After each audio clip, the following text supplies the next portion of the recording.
welcome you to this session, and in this session we are going mainly to talk about the animal kingdom.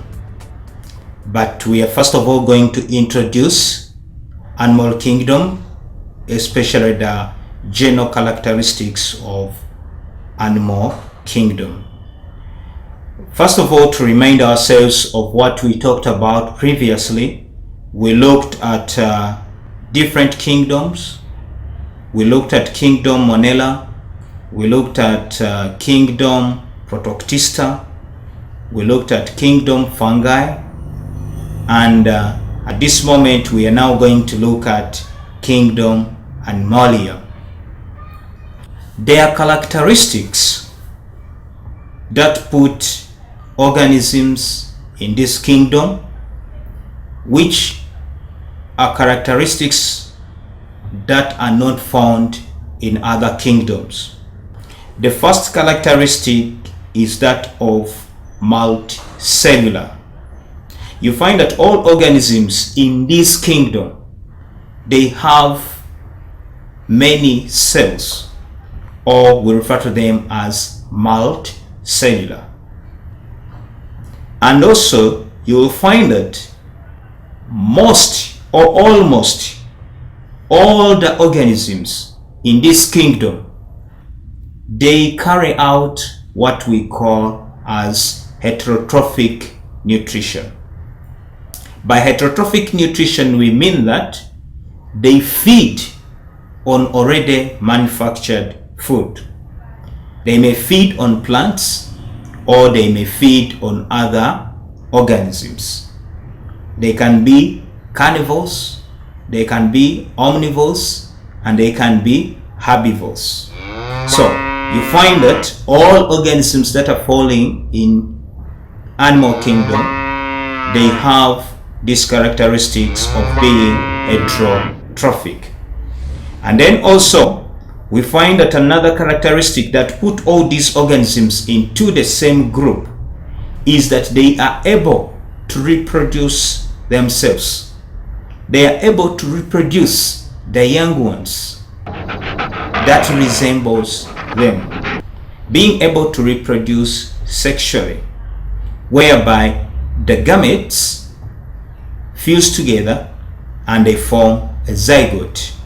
We have the motile sperm and then the less motile ova coming together and fusing together, and they form a zygote.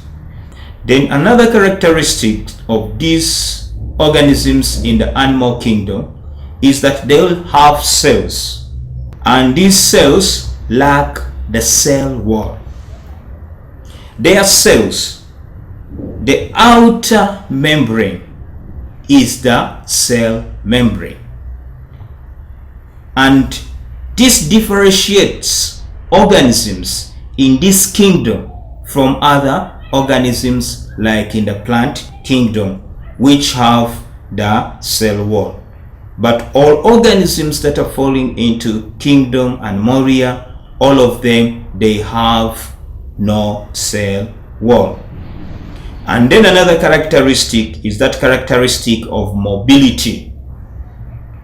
You find that all organisms that are in kingdom Animalia, they have the ability to move from one place to another place, looking for mate, looking for shelter, and looking for food, and also for protection purposes.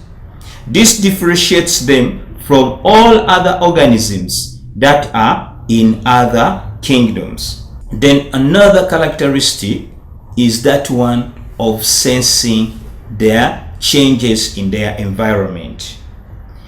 Organisms that are falling in kingdom Animalia, all of them have the ability to sense the changes in their environment, which we refer to as irritability. Of course, this one is done by the presence of the nervous system and also the muscles, which help the organism to sense what is taking place in the environment and also to move away in the environment if the circumstances are not suitable or comfortable for these organisms.